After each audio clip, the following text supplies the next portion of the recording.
बिहार विधानसभा चुनाव से ठीक पहले कांग्रेस ने हरियाणा में संगठनात्मक बदलाव की घोषणा कर दी है। पार्टी ने दक्षिण हरियाणा के अहिरवाल क्षेत्र से आने वाले वरिष्ठ नेता और पूर्व स्वास्थ्य मंत्री राव नरेंद्र सिंह को नया प्रदेश अध्यक्ष नियुक्त किया है।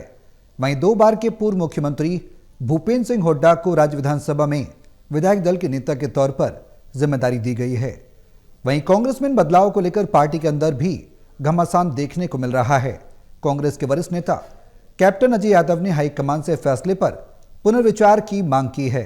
साथ ही अजय यादव ने फैसले को राहुल गांधी की सोच के विपरीत बताया। ऐसे में राव नरेंद्र और हुड्डा की नियुक्ति से कैप्टन क्यों है नाराज? कैप्टन के साथ ही क्या और भी नेता भी नियुक्ति पर सवाल उठा सकते हैं? और अगर उठाते हैं तो कांग्रेस के लिए क्या मुश्किलें बढ़ने वाली हैं? ये तमाम सवाल हैं।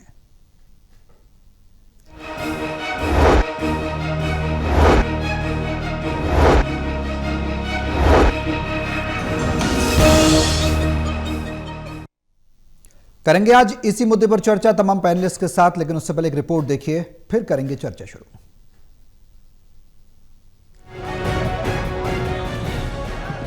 हरियाणा में कांग्रेस के दोनों सेनापतियों का रथ तैयार करने में बेशक बहुत देरी हुई है, पर प्रदेश अध्यक्ष और नेता प्रतिपक्ष की जोड़ी अब सबके सामने है।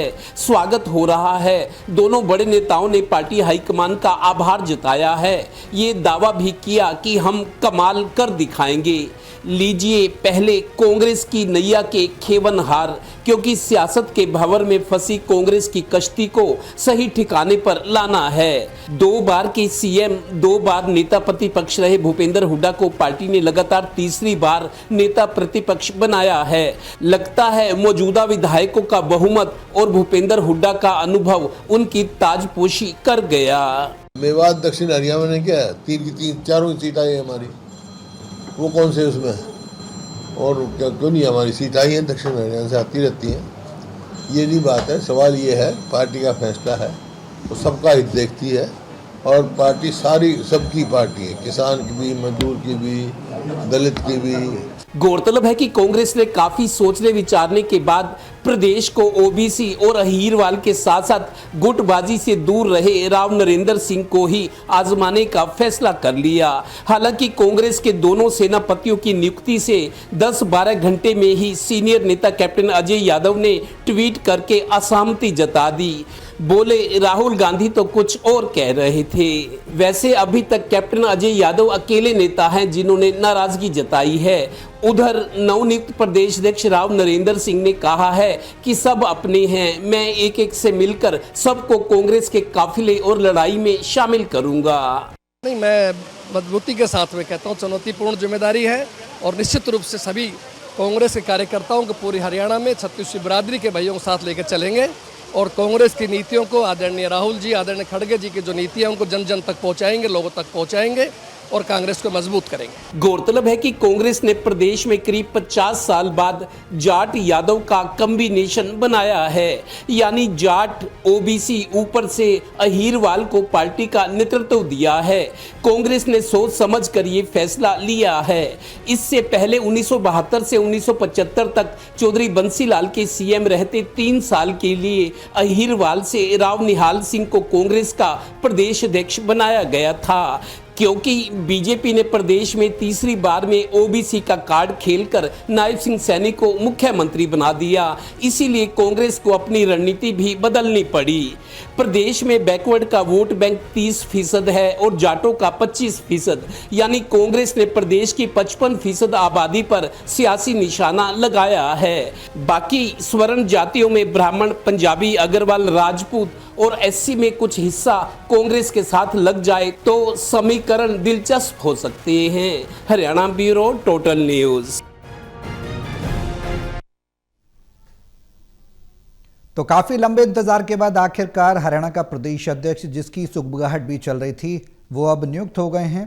राव नरेंद्र सिंह को बनाया गया है। तो वहीं नेता विपक्ष भूपेंद्र सिंह हुड्डा के अलावा पार्टी के सामने कोई और विकल्प नजर नहीं आया। तमाम नाम आने के बाद अब विरोध के सुर भी उठने लगे हैं। कांग्रेस के ही नेता जो कैप्टन अजय यादव हैं वो सवाल उठा रहे हैं। और आखिर क्या ये सुर पार्टी के लिए सरदर्द साबित होंगे? क्या जो एकजुटता की बात नवनियुक्त प्रदेश अध्यक्ष कह रहे हैं वो साकार कर पाएंगे? तमाम सवालें पैनलिस्ट हमारे साथ मौजूद हैं। पानीपत से टोटल टीवी के एसोसिएट एडिटर देवेंद्र कथुरिया हैं और वरिष्ठ पत्रकार वीरेंद्र सोनी जी हमारे साथ चर्चा में बने हुए हैं।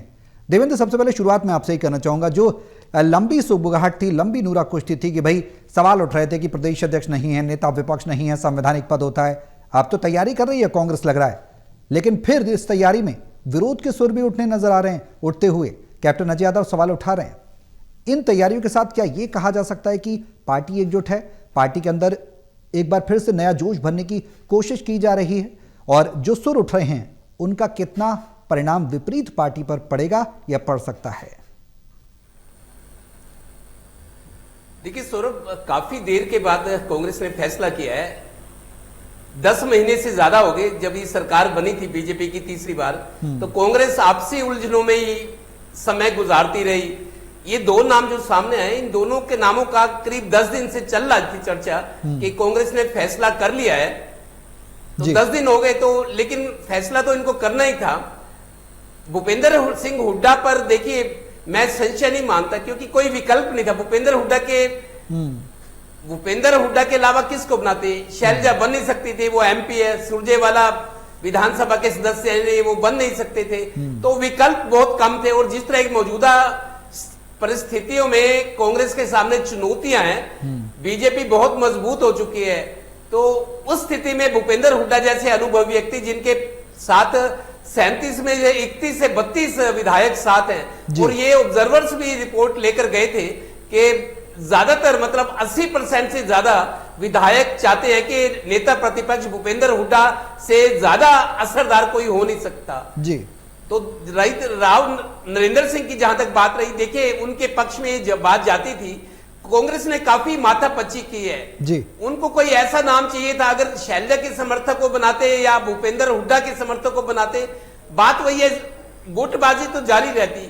तो राव नरेंद्र सिंह के बारे में एक तो हुड्डा की पसंद है, दूसरा उनकी छवि पे ज्यादा कुछ इस तरह का है नहीं। गुटबाजी वाले मामले में वो इस फेरिस्त से बाहर थे। उनके बारे में कहा जा रहा है, जब से उनको प्रदेश अध्यक्ष चुना गया, कि वो गुटबाजी से दूर से, जो गुटबाजी चली थी, उन्होंने किसी में मतलब इसको बढ़ावा नहीं दिया, अपनी ओर से सबके साथ बनाकर रखी। उनका कहना था कि मैं कांग्रेस के लिए काम करता हूं, मैं कांग्रेस के लिए लड़ूंगा, कांग्रेस चूंकि हमारी पार्टी है। अब जब उनका ऐलान हुआ है, वो कह रहे हैं कि मैं सबको साथ लेके चलूंगा। हमने देखा ये कुछ पिक्चर्स आई हैं आज ताजी, रात को ऐलान हुआ इस जोड़ी का, प्रदेश अध्यक्ष राव नरेंद्र सिंह को बनाया। आज कुछ पिक्चर्स आई हैं, वो भूपेंद्र सिंह हुड्डा से उनसे मिले, वो तो आपस में ही दोनों की नियुक्ति हुई है। राव चौधरी वीरेंद्र सिंह से उनकी पत्नी प्रेमलता से मिले हैं, रणदीप सुरजेवाला से। ठीक है, अब आगे उनका ये है कि मैं एक नेता के पास जाऊंगा जिन्होंने कांग्रेस को मजबूत किया है, जिनको बरसों हो गए कांग्रेस में, और जिलों में भी वो कह रहे हैं कि मैं जाऊंगा, सबको साथ लेकर एक काफिला बनाएंगे। ठीक है। लेकिन सौरभ, एक बहुत बड़ी बात आपको बता रहा हूं, अभी की इनेलो ने प्रेस कॉन्फ्रेंस की है चंडीगढ़ में। रामपाल माजरा प्रदेश अध्यक्ष, उन्होंने बड़ा आरोप लगाया है कांग्रेस के नए प्रदेश अध्यक्ष पर कि ये तो सीएलयू कांड में शामिल थे। जब कांग्रेस की सरकार थी, भूपेंद्र हुड्डा मुख्यमंत्री थे, इनेलो में तब 5 सीडी जारी की थी, जो सीएलयू में भ्रष्टाचार में मतलब जिनपे गहन शक था। और अब जब राव नरेंद्र सिंह को बना दिया गया प्रदेश अध्यक्ष, और भूपेंद्र हुड्डा को, चूंकि भूपेंद्र हुड्डा को बना के इनेलो को, अभय चौटाला को झटका लगा, जो ये माना जा रहा था कि अगर भूपेंद्र हुड्डा को कोई पद नहीं देती कांग्रेस, उसको एक साइड लाइन करते, तो उस स्थिति में जाट क्या करेंगे, वो अभय चौटाला का दामन छापते हैं। ठीक है, तो एक बड़ी रणनीति पार्टी ने कहीं ना कहीं, तो ये जो एक संशय बना हुआ था, आज इनेलो ने भी झटका दे दिया। भूपेंद्र हुड्डा का तो ठीक है, लेकिन राव नरेंद्र सिंह का सीडी कांड उछाल दिया कि उन्होंने 30 से 50 करोड़ की मांग की थी, उसकी सीडी जारी की थी। 5 जो सीडी जारी हुई थी, उसमें एक राव नरेंद्र सिंह की थी, और ये मामला अभी पंजाब हरियाणा हाई कोर्ट में पेंडिंग है। इनेलो ये मांग करिए कि जब तक हाई कोर्ट से मामला क्लियर नहीं होता, इनको प्रदेश अध्यक्ष पद से हटाया जाए। ठीक है वीरेंद्र जी, मौजूदा स्थिति में क्या कुछ लग रहा है? कांग्रेस का बड़े फैसले तो लिए गए हैं, इसका कितना व्यापक असर देख रहे हैं? और राव नरेंद्र सिंह की बात की जाए और उदय भान की बात की जाए, तो क्या कुछ परिवर्तन? दोनों हुड्डा के बेहद करीबी बताए जा रहे हैं, और हुड्डा का नेता प्रतिपक्ष चुना जाना तय था। कितना असर आने वाले समय में पार्टी के संगठन निर्माण, कार्यकर्ताओं के जोश और कमबैक पर पड़ेगा? क्या कुछ नजर आता है? देखिए, कांग्रेस ने एक ये संदेश दिया है कि समानांतर व्यवस्था ना चले, मतलब भूपेंद्र सिंह हुड्डा की पसंद का ही प्रदेश अध्यक्ष बनाया गया है। जिस तरह से विधायक दल का नेता है भूपेंद्र सिंह हुड्डा को बनाया गया है, ये तो बनाया जाना पर निश्चित था, क्योंकि 1 वर्ष से भूपेंद्र सिंह हुड्डा को ही कमान दी गई थी।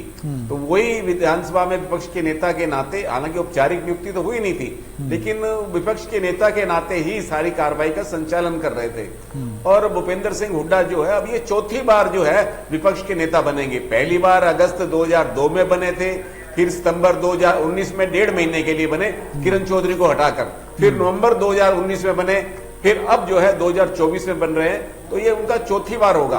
तो ऐसे में अब जो है स्थिति ये बनी हुई है कि अगर हम प्रदेश अध्यक्ष की बात करें, प्रदेश अध्यक्ष राव नरेंद्र सिंह जो है ये अब जो 3 बार विधायक रह चुके हैं, 2 बार कांग्रेस से, 1 बार हजक्का से रहे थे, हरियाणा जनित कांग्रेस के, जिसका बाद में जो इन्होंने कांग्रेस में विलय कर दिया था। और ये 3 चुनाव हार चुके हैं, लगातार 3 चुनाव हारे हैं। 2014 का हारे हैं, 2019 का हारे हैं, 2024 का हारे हैं। तो मतलब जो व्यक्ति लगातार 3 चुनाव हार चुका हो उसको प्रदेश अध्यक्ष बनाया जाए, तो इस बात को लेकर जो है एक चर्चा तो छिड़ेगी, स्वाभाविक है, क्योंकि उनका इतना कोई बहुत बड़ा जनाधार नहीं है और वो भूपेंद्र सिंह हुड्डा के समर्थक है, इसमें कोई दो राय नहीं है। लेकिन पार्टी हाईकमान ने ये देखा है कि टकराव की स्थिति पैदा ना हो, भूपेंद्र सिंह हुड्डा की पसंद का प्रदेश अध्यक्ष बनाया गया है। दक्षिणी हरियाणा में कांग्रेस की इस समय 1 सीट है। मंजू चौधरी जो बनी है, एक ही मात्र विधायक है, नागल चौधरी से बनी है। अभय सिंह यादव को जो भारतीय जनता पार्टी थे उनको हराया था। तो ऐसे में दक्षिणी हरियाणा में कांग्रेस अपनी पैठ जमाना चाहती है और इसके लिए देखो भूपेंद्र सिंह हुड्डा को तो बनाना मजबूरी थी, ठीक है, भूपेंद्र सिंह हुड्डा के अलावा कोई विकल्प ही नहीं था।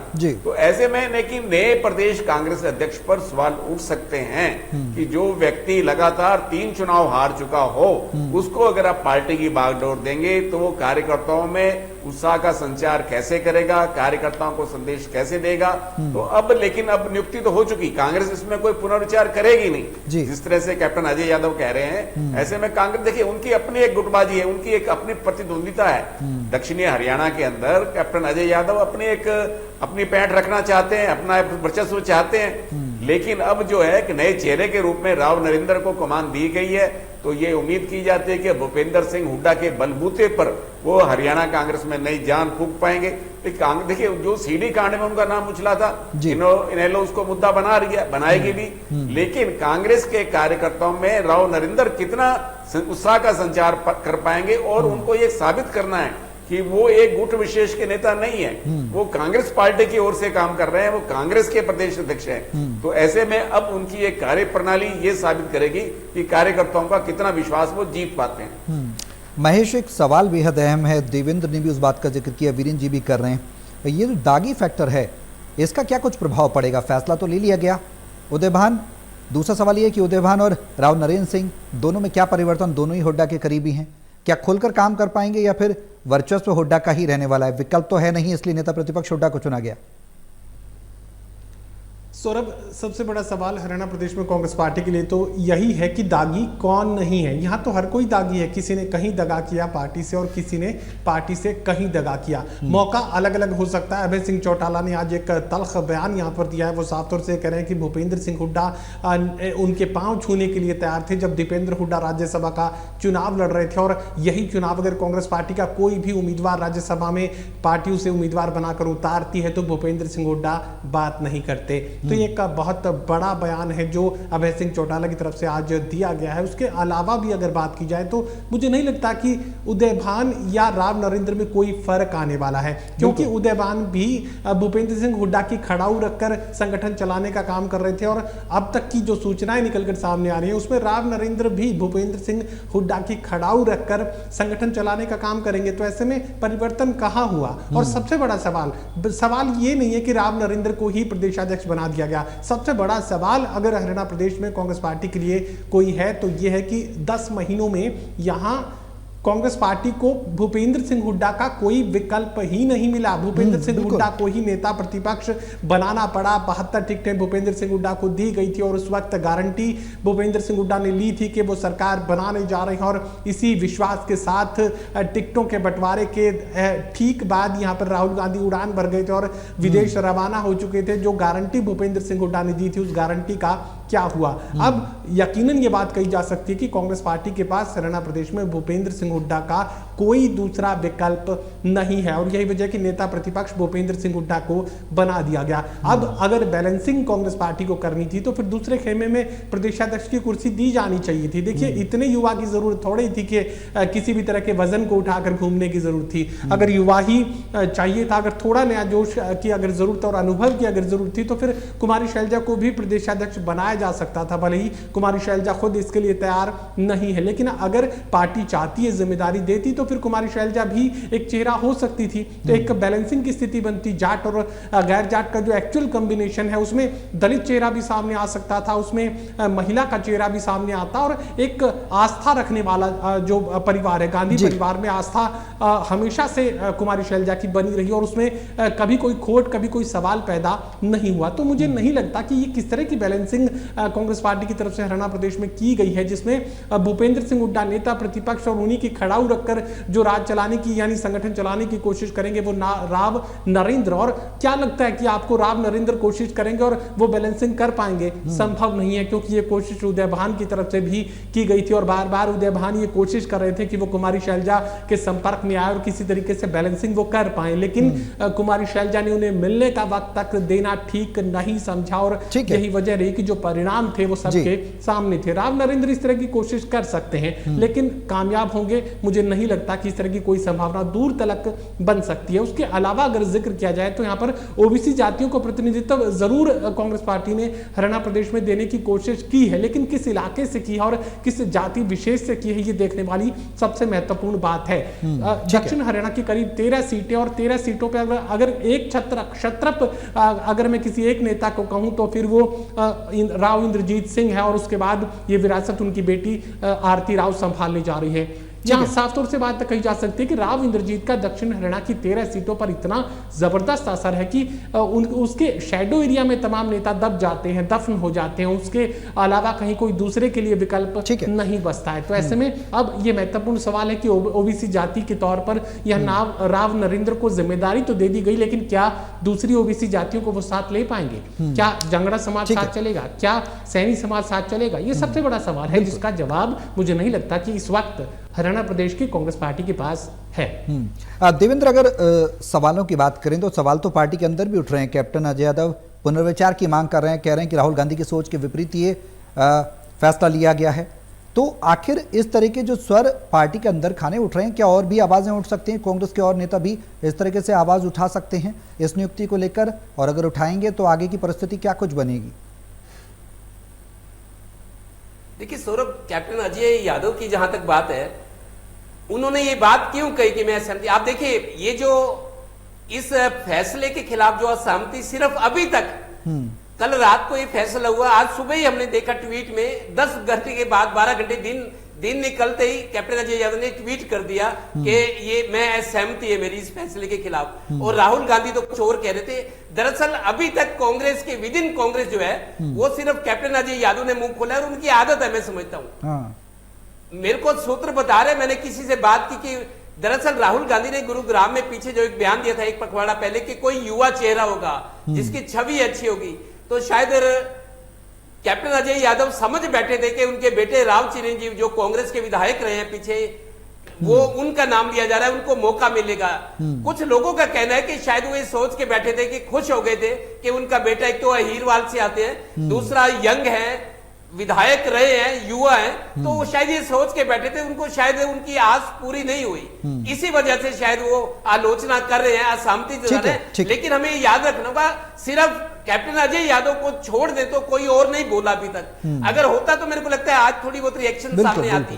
दूसरी बात, इनेलो ने जो CLU कांड उछाला है, देखिए वो विपक्षी पार्टी है, उनको तो मौका चाहिए था, क्योंकि इनेलो वाले सोच के बैठे थे अगर भूपेंद्र हुड्डा को कांग्रेस कोई पावरफुल जगह नहीं देती या उनको साइड लाइन करती, जिस तरह की बातें हो रही थी, तो उनको लगता था कि इनेलो को जाट जो है वो गले लगाएंगे, अभय चौटाला देखते देखते बड़े नेता बन जाएंगे। लेकिन उनकी वो इच्छा पूरी नहीं हुई, तो उन्होंने एक ये तरीका निकाला है। तो कुल मिला के मेरे को लगता नहीं, राव नरेंद्र सिंह, देखिए 3-4 फैक्टर जो कांग्रेस ने सोचे हैं। अहीरवाल को प्रतिनिधि मिला है प्रदेश अध्यक्ष का, दूसरा ओबीसी से आते ठीक है। हैं। ओबीसी का टेस्टेड फार्मूला बीजेपी का हिट गया है। हाँ, लाल सिंह तो वो सैनी को फार्मूला बनाया। क्या और कॉपी? तीसरी बात ये है ठीक कि है। वो गुटबाजी से दूर है, किसी गुट में उनका नाम नहीं है। ये चीजें देखकर कांग्रेस के पास जो सीमित विकल्प थे वो फैसला हुआ है। ठीक है वीरेंद्र जी, अब अगर आगे बात करें तो अहिरवाल पर कांग्रेस की नजर है, इस बात से इनकार नहीं किया जा सकता, और भूपेंद्र हुड्डा को नेता विपक्ष चुनकर इस बात से भी इनकार नहीं किया जा सकता कि एक बड़ा विस्फोट होने से कहीं ना कहीं पार्टी